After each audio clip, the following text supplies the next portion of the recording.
Bonsoir. Le dossier soviétique se résume aujourd'hui à une question posée par François Mitterrand au cours du Conseil des ministres.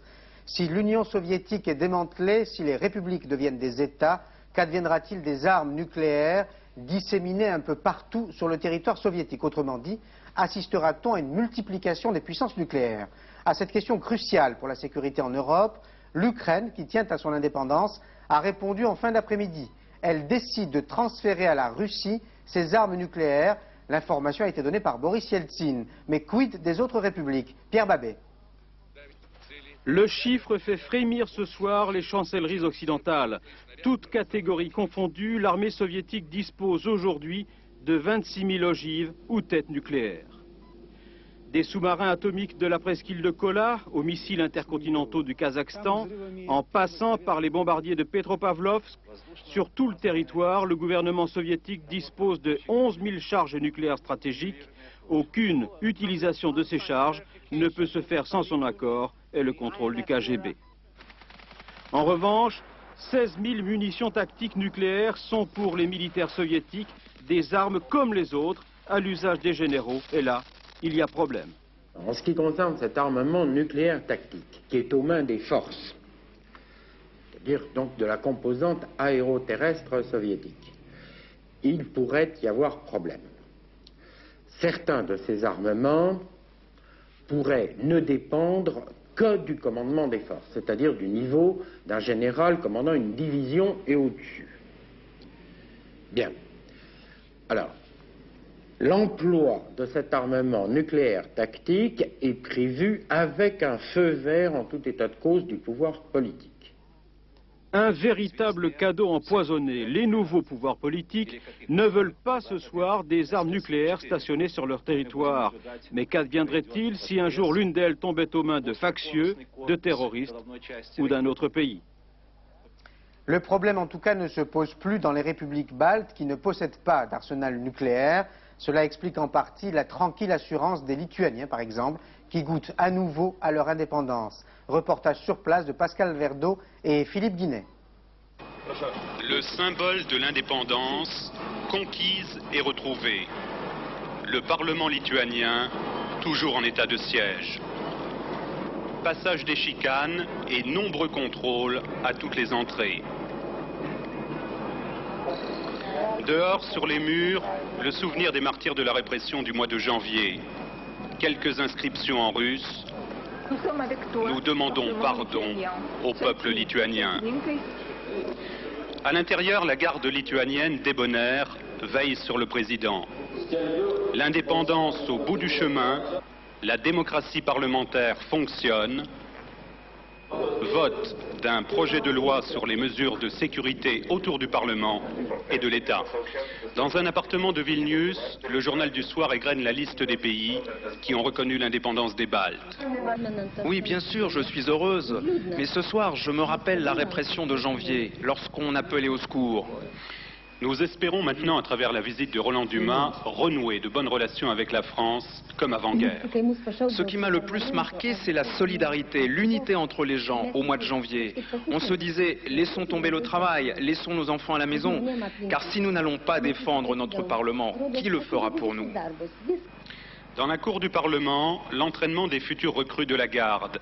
L'indépendance passe aussi par une armée nationale. Pour les habitants de Vilnius, la visite de Roland Dumas est un symbole. La plus vieille université de l'Empire russe renoue avec ses racines européennes. Et ici en Lituanie, dans ce qui fut le laboratoire de la perestroïka, l'idée européenne signifie liberté. Les tiraillements tout de même entre les républiques, notamment entre la Russie et l'Ukraine, le flottement perceptible à Moscou, la démission aujourd'hui du gouvernement ne ralentissent pas pour autant la marche vers la démocratie. Il y a un journal qui s'en réjouit, c'est l'Humanité. L'organe central du Parti communiste français insiste aujourd'hui sur la différence totale entre les deux partis communistes soviétiques et français. C'est un titre qui doit vous satisfaire, Jean Pauprenne? Oui, je trouve que c'est un peu triste. Ça pourrait avoir un côté comique, mais un peu triste. De nier ce qui a été considéré pendant tant d'années comme un élément de l'identité du Parti communiste, c'est-à-dire sa fidélité, son attachement à l'Union soviétique. Je crois que le moment est venu où il faut que ce parti dise clairement que c'est l'ensemble de ce système qu'il rejette, qu'il condamne, puisqu'aujourd'hui il est condamné par le peuple même, les peuples même de l'Union soviétique. Et je crois qu'il y a un critère très clair, très précis. Cela implique pour lui, Parti communiste français, la renonciation à ce qui était la méthode de gouvernement en Union soviétique, c'est-à-dire le fameux centralisme démocratique, c'est-à-dire la direction de l'appareil sur l'ensemble des forces populaires. Alors avant de poursuivre avec vous, regardons et écoutons avec Jean-Baptiste Prédalier et Christian de Carnet ce qui s'est passé aujourd'hui lors de la réunion des dirigeants du Parti socialiste, réunion auquel vous avez bien sûr participé. Il y fut bien sûr question des relations avec le PC. Au comité directeur du Parti socialiste, un ordre du jour en cachait un autre. Officiellement, l'état-major du PS devait discuter de la nouvelle donne internationale après les événements du RSS.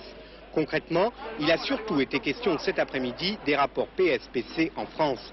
Question en toile de fond, le Parti communiste et sa direction peuvent-ils évoluer et rester des partenaires électoraux valables? Pierre Mauroy se garde tout ultimatum, élection oblige. On ne va pas faire un cadeau à la droite de dire bon, nous allons mettre en cause le rassemblement de la gauche. Mais nous voulons nous le mettre, faire ce rassemblement de la gauche avec la clarification qui est absolument nécessaire.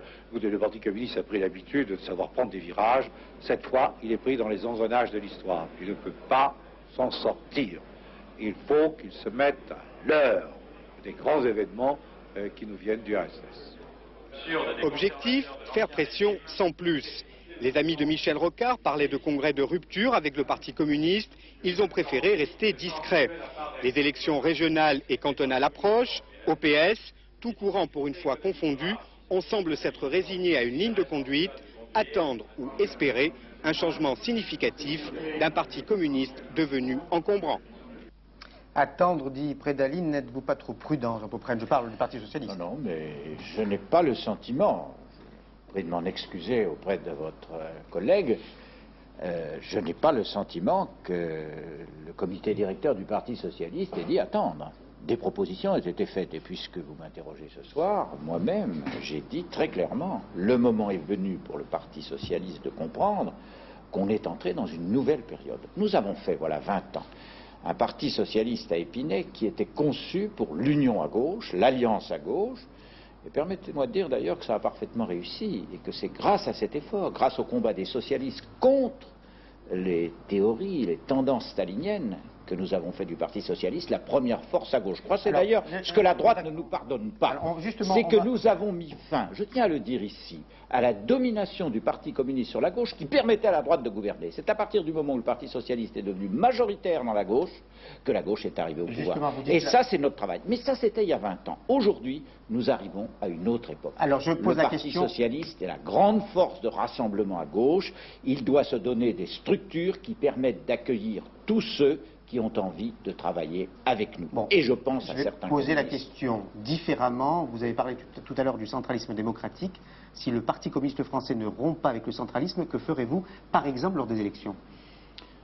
La question qui se pose à nous dans l'immédiat, c'est de rassembler tous ceux qui sont disponibles. Nous allons être très attentifs à ce qui va se passer au prochain comité central. Si, comme je le crains, au comité central du PC, si, comme je le crains, la majorité de la direction continue de soutenir Marchais, alors nous dirons, et nous disons dès maintenant à tous les autres, il nous faut ensemble trouver les moyens de rassembler les forces vives de la démocratie dans ce pays. Je crois que sinon, tous ces hommes, ces femmes qui s'opposent actuellement à l'équipe Marchais, à la direction actuelle du Parti communiste, risquent après tant d'autres d'être perdus pour le combat de la gauche. Ça, c'est notre responsabilité à nous de Parti socialiste. Donc vous restez pessimiste, à votre avis, le parti de Georges Marchais ne Je n'ai pas changera de signe pour le moment qui me permettent d'être franchement optimiste. Alors vous avez fait allusion à l'opposition. Jacques Chirac vous demande de rompre avec le dernier parti stalinien. Oui, écoutez, la droite française, très franchement, n'a pas de leçon à nous donner là-dessus. Est-ce que je dois rappeler qui était le candidat de Moscou à chaque élection présidentielle? C'était toujours le candidat de la droite. En 74, en 81, au dernier moment, l'agence TASS faisait savoir qu'on souhaitait à Moscou plutôt l'élection de M. Giscard d'Estaing et non pas l'élection de François Mitterrand. D'accord, mais c'était l'ancienne Union soviétique. Elle a changé. Et c'était justement l'Union soviétique de Brejnev, c'est-à-dire des staliniens. Hein? C'est très significatif. Alors qu'aujourd'hui, des évolutions se sont produites et dont je me réjouis, dont nous nous réjouissons profondément. Nous avons eu très peur il y a 10 jours. Aujourd'hui, nous avons le sentiment que ce pays s'engage dans la bonne voie. Il aura d'énormes difficultés. C'est pourquoi il faudra aider. C'est pourquoi aussi, ici, il faut que les forces démocratiques se rassemblent. J'ai cité Jacques Chirac, mais il y a également les centristes qui ont récemment été relativement tendres avec le gouvernement auquel vous appartenez, mais qui aujourd'hui sont beaucoup moins tendres. C'est le cas des universités d'été des jeunes centristes à Risoul, dans les Hautes-Alpes. On rejoint Charles Sanviti et Patrick Milleriou. Élever la réflexion à 1850 mètres d'altitude. Ici, à Risoul, Hautes-Alpes, les jeunes du CDS auscultent la politique. De la hauteur donc, mais sans vrai recul. En premier, les aînés du mouvement se radicalisent. Pour la rentrée, les centristes résolument se calent à droite. François Mitterrand stigmatisé, en cause ses propos après le putsch en URSS. En ligne de mire aussi, l'alliance PS-PC. Si le Parti socialiste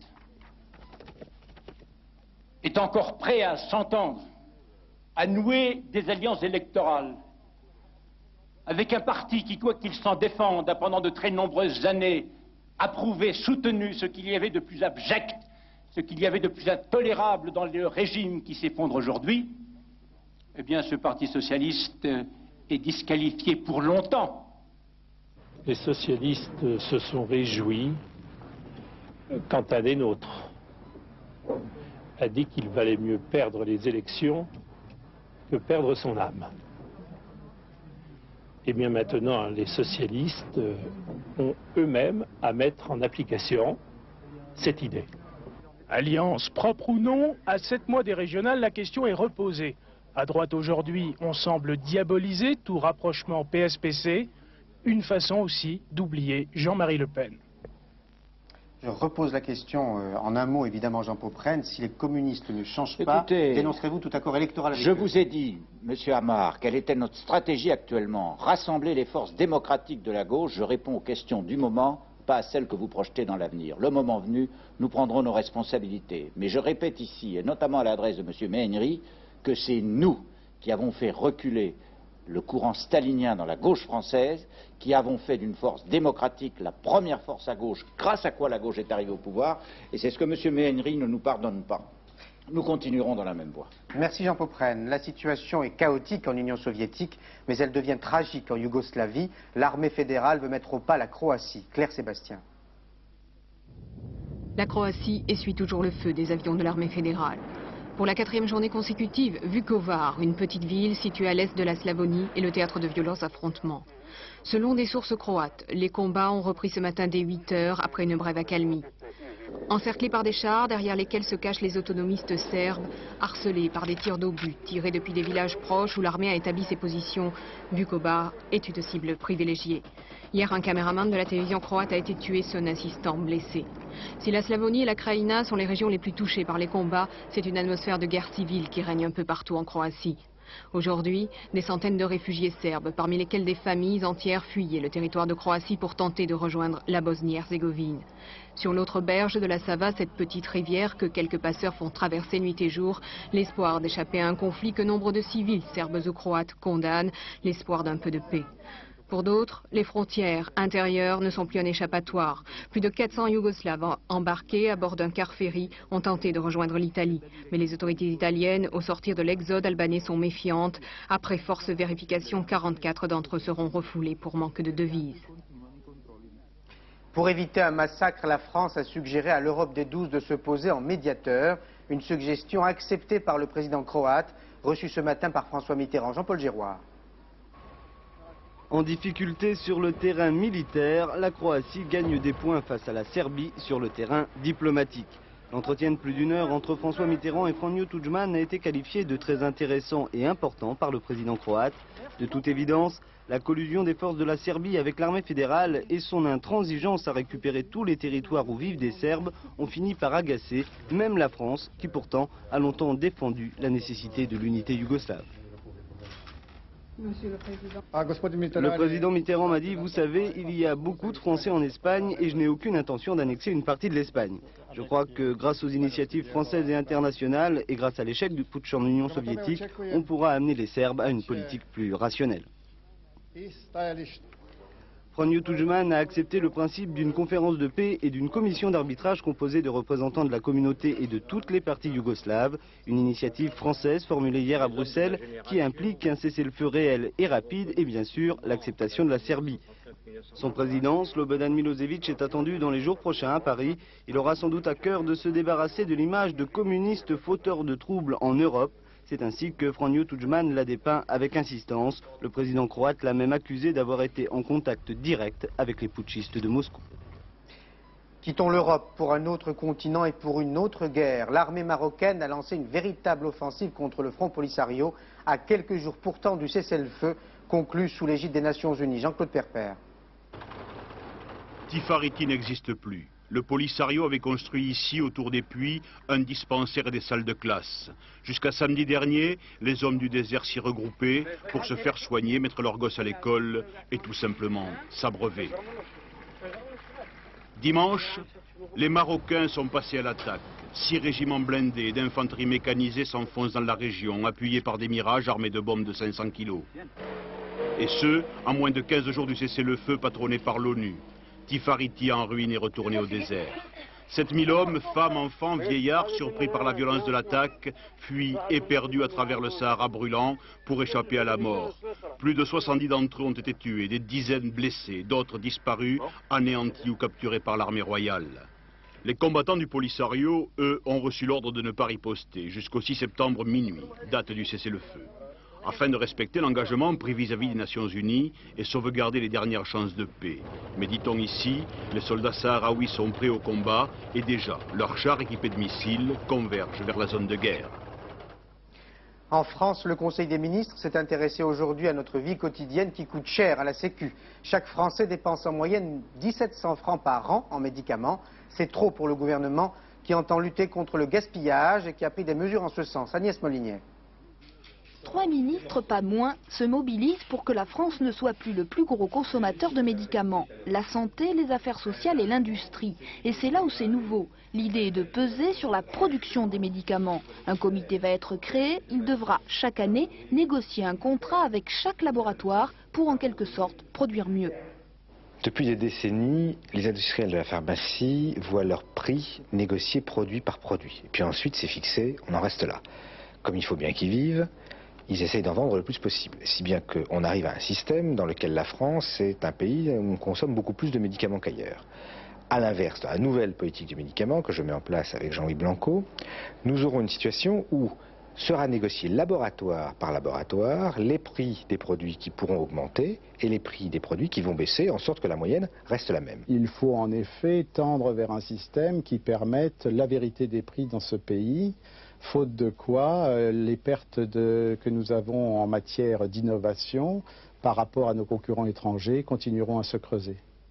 Le 11 septembre, un projet de loi doit être présenté en Conseil des ministres. Jusque-là, il faut négocier et c'est la première fois que les deux parties ne sont pas opposées sur le principe. Il y a peut-être là une lueur d'espoir de réconcilier intérêt privé et santé publique. Mais sur le terrain économique et social, la priorité du gouvernement reste la lutte contre le chômage. Nous vous donnions hier les nouveaux chiffres inquiétants, notamment pour la NPE, qui devra se montrer plus performante et qui pourrait s'inspirer des méthodes employées par les agences d'intérim. Reportage de Philippe Visserias et Édouard de Pazis. Parmi les acteurs du marché de l'emploi, la NPE. Cet été, le ministre du Travail, Martine Aubry, a réclamé plus d'efficacité de la part de cet organisme. D'après les bilans établis par l'Agence nationale pour l'emploi, en 1990, seuls 60% des demandeurs inscrits ont trouvé du travail. Pour être plus efficace, il faut mieux connaître la demande, mais aussi l'offre d'emploi provenant des entreprises. C'est partie du plan interne de développement de l'agence et nous allons donc, du fait de la conjoncture difficile, essayer d'avoir une politique encore plus active vers les entreprises. À partir de septembre prochain, la NPE s'adressera à 230 000 sociétés françaises. Objectif, identifier leurs besoins en personnel. Une politique qui a déjà porté ses fruits dans les agences de travail temporaire. Non seulement il faut connaître l'interlocuteur qui sera donc l'utilisateur d'intérimaires, mais également connaître dans un certain nombre de cas l'usine, les postes de travail et de façon à bien comprendre en fait quelles sont les compétences, quel est également l'environnement de travail dans lequel s'exprimeront les intérimaires.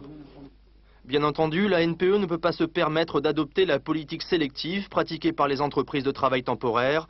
Pourtant, une meilleure adéquation entre demande et offre d'emploi est l'une des clés du problème du chômage. La Marseillaise retentira peut-être une seconde fois à Tokyo au championnat du monde d'athlétisme grâce à Christian Plazia, favori du décathlon. Christine Després vous le présente. Elle avait rencontré le champion d'Europe quelques jours avant son départ pour le Japon.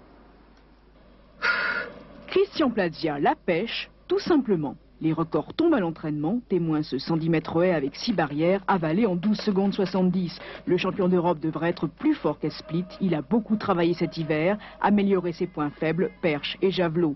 Mais voilà, en Yougoslavie, il n'avait qu'un adversaire à surveiller, l'Allemand Schenk. À Tokyo, ils seront au moins 4 médaillables. Avec Schenk, le Canadien Smith et surtout l'Américain O'Brien, la sensation du début de saison à 2 points du record du monde. Je connais O'Brien, je l'ai rencontré en hiver. Pas cette année, mais l'hiver dernier. Sur 5 épreuves, je l'avais déjà battu. J'ai eu la chance, je suis un des rares Européens à avoir fait une compétition contre lui.